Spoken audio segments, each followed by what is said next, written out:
વડોદરામાં bullet train પ્રોજેક્ટની કામગીરી વેગ પકડતા શહેરના ટ્રાફિકમાં મોટા ફેરફાર કરવામાં આવ્યા, જેના ભાગરૂપે અકોટા ફ્લાયઓવર આગામી 8 એપ્રિલ સુધી વાહન વ્યવહાર માટે સંપૂર્ણપણે બંધ રાખવાનો નિર્ણય લેવાયો। આ મહત્વપૂર્ણ પ્રોજેક્ટના નિર્માણ કાર્યને કારણે વાહન ચાલકોને મુશ્કેલી ન પડે તે માટે વહીવટી તંત્ર દ્વારા વૈકલ્પિક રૂટ જાહેર કરવામાં આવ્યા છે, જેમાં ટ્રાફિકને જેતલપુર ફ્લાયઓવર, જેતલપુર અંડરપાસ અને વિશ્વામિત્રી બ્રિજ તરફ ડાયવર્ટ કરવામાં આવ્યો છે।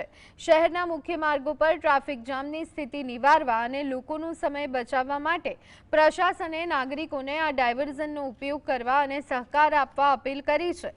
8 એપ્રિલ સુધી અકોટા બ્રિજ બંધ રહેવાનો હોવાથી વાહન ચાલકોએ વૈકલ્પિક રસ્તાઓ પસંદ કરવા હિતાવહ રહેશે, જેથી ભીડભાડથી બચી શકાય।